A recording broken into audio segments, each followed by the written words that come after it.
اچھا، آج ہم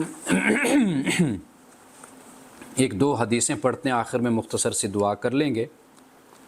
اور مجھے اس بات کا بڑا افسوس ہے اور رہے گا کہ یہ رمضان بس اللہ کی مرضی سے، میں تو یہی کہوں گا کہ اللہ کی مشیت اور اس کی مرضی ہوتی ہے کہ اس طریقے سے میں نہیں گزار سکا جس طرح، یعنی آپ لوگوں کے ساتھ اس طرح پابندی کے ساتھ رابطہ اور باقاعدہ درس۔ گزشتہ کوئی 5-7 سال سے یا 8 سال سے کبھی بھی ایک رمضان بھی ہمارا ایسا نہیں گزرا کہ جس میں ہم نے ایک دن ناغہ کیا ہو۔ مسلسل ہم نے، یعنی 7 سال یا 8 سال تو ہو ہی گئے ہیں، تو ایک دن، ایک رمضان میں ایک دن بھی ناغہ نہیں کیا۔ لیکن اس دفعہ بڑے ناغے ہو گئے۔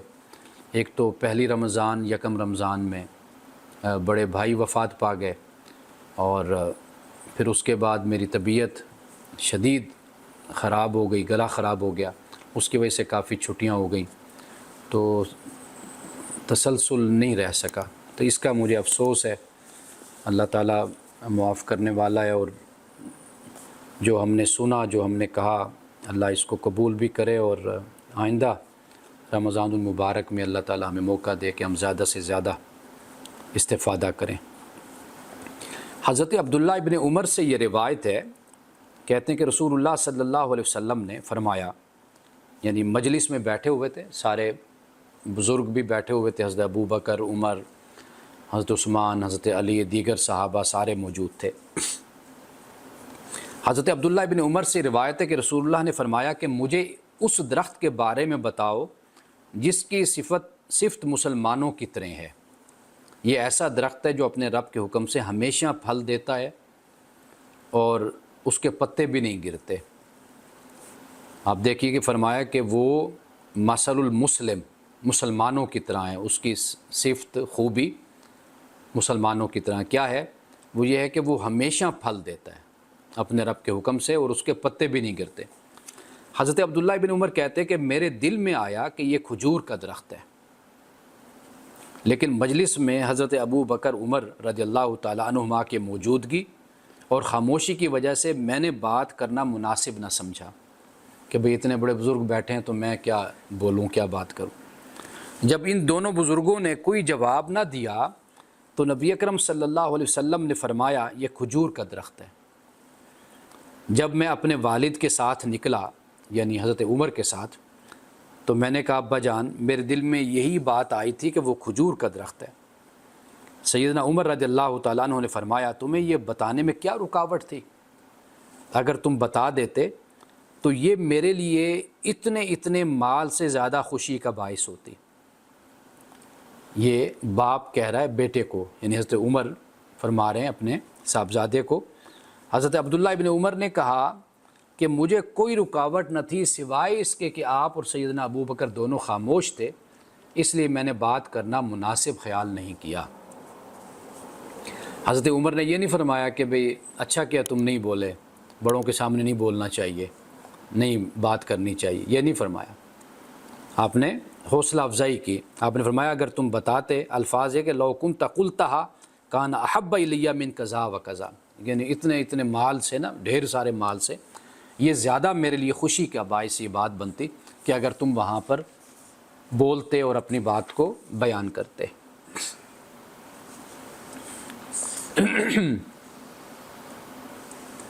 یہ لیکن بعد احادیث میں، جو میں نے ایک حدیث چھوڑی بھی ہے وہ ذرا طویل ہے، اس میں رسول اللہ صلی اللہ علیہ وسلم، ایک صحابی کہتے ہیں کہ میں بولنے لگا نا مسئلے میں، تو رسول اللہ نے فرمایا کہ عبد الرحمن نام آتا ہے جو سب سے چھوٹے تھے، بات کرنے لگے تو نبی اکرم صلی اللہ علیہ وسلم نے فرمایا بڑے کو بات کرنے دو۔ یعنی یہاں پر یہ بات ہمیں معلوم ہوتی ہے، وہ ایک مسئلہ تھا قسامہ کا، کوئی قتل ہو گیا تھا تو وہ کوئی مقدمہ تھا۔ قسامہ یہ ہوتا ہے کہ بھئی کہ جس قوم پر تہمت ہوتی ہے تو وہ پھر قسم اٹھاتی ہے کہ جی یہ ہم نے نہیں کیا، تو ورنہ پھر دیت پڑ جاتی ہے، تو اس طرح کا یہ مسئلہ ہے۔ تو وہاں پر وہ صحابی کہتے ہیں میں بولنے لگا، میں چھوٹا تھا، تو رسول اللہ نے فرمایا کہ بھئی بڑے کو بولنے دو، بڑے کو بات کرنے دو۔ تو کبھی ضرورت کے تحت یہ بھی ہو جاتا ہے، کسی مقدمے میں، کسی بڑے مسئلے میں کہ جہاں پر چھوٹے کی بات کو لوگ توجہ سے نہیں سنتے، اہمیت نہیں دیتے، وہاں پر کوئی بڑا پھر بولے، بڑی عمر کا ہو یا بڑے مرتبے کا ہو، تو پھر لوگ اس کی بات کو سنتے ہیں۔ تو لہٰذا یہ یعنی ہر جگہ پر حوصلہ افزائی بھی نہیں ہوتی، کئی مقامات ایسے ہیں جہاں پہ بڑے کو کہا جاتا ہے کہ آپ بات کریں۔ تو لیکن یہ ایک رسول اللہ صلی اللہ علیہ وسلم نے سوال پوچھا تھا، تو یہ اس کے متعلق حوصلہ افزائی کی بات ہے کہ علم کی بات ہے، سیکھنے کی، سکھانے کی، تو آپ کو بولنا چاہیے تھا۔ اب یہ بچوں میں سے سب سے چھوٹے کو پھل دینا، یہ رسول اللہ کی سنت ہے۔ حضرت ابو ہریرہ سے روایت ہے کہ رسول اللہ صلی اللہ علیہ وسلم کے پاس جب نیا پھل لایا جاتا تو آپ یوں دعا فرماتے: اللہم بارک لنا فی مدینتنا و مدنا و ساعنا برکتم مع برکتن، اے اللہ ہمارے مدینہ طیبہ اور ہمارے مد میں اور سا میں برکت در برکت فرما، یعنی جو تولنے کا، ماپنے کا جو آلہ ہے تو اس میں برکت عطا فرما۔ اور پھر آخر میں پھر وہاں موجود بچوں میں سے سب سے چھوٹے بچے کو آپ وہ پھل دیتے تھے جو پھل آتا مدینے کا۔ تو یہ رسول اللہ کی شفقت تھی، اور چھوٹوں پر شفقت، رحم فرمانا، یہ حدیث ہم کئی دفعہ پہلے بھی پڑھ کر آئے۔ سیدنا عبداللہ بن عمر بن عاص سے روایت ہے کہ رسول اللہ نے فرمایا کہ جو ہمارے چھوٹوں پر رحم نہیں کرتا اور ہمارے بڑوں کے حق کو نہیں پہچانتا تو وہ ہم میں سے نہیں ہے۔ یعنی چھوٹوں پر رحم اور بڑوں کا حق، یعنی اس حق سے مراد ہے تکریم۔ حضرت یعلا بن مرہ روایت کرتے ہیں کہ ہم نبی اکرم صلی اللہ علیہ وسلم کے ساتھ کھانے کی دعوت پر باہر نکلے تو راستے میں حضرت امام حسین کھیل رہے تھے آپ کے نواسے۔ تو نبی اکرم صلی اللہ علیہ وسلم جلدی سے لوگوں سے آگے بڑھے اور اپنے دونوں ہاتھوں کو پھیلا دیا، تو حضرت حسین ادھر ادھر بھاگنے لگے، بھاگنا شروع کر دیا، یعنی آپ نے ایسے کر لیا نا تو وہ ادھر بھاگے، جیسے بچوں کا ہوتا ہے۔ تو نبی اکرم صلی اللہ علیہ وسلم ان کے ساتھ ہنسی کرتے رہے، یہاں تک کہ آپ نے ان کو پکڑ لیا۔ آپ نے ایک ہاتھ ان کی ٹھوڑی کے نیچے رکھا اور دوسرا ان کے سر پر رکھا اور انہیں گلے لگا لیا۔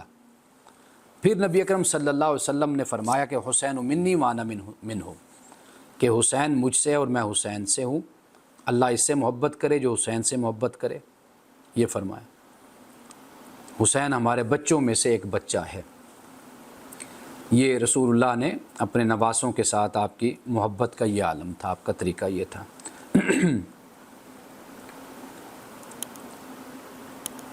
اور اس طرح پھر حضرت امام بخاری صحابہ کی جو محبت اپنے اولاد کے ساتھ، اس کو بھی پھر بیان کرتے ہیں کہ انہوں نے عبداللہ بن جعفر کو دیکھا، حضرت جعفر کے بیٹے، جعفر طیار جو حضرت علی کے بھائی تھے، دیکھا کہ وہ زینب بنت عمر بن ابی سلمہ کا بوسہ لیتے جبکہ وہ تقریباً 2 سال کی تھی۔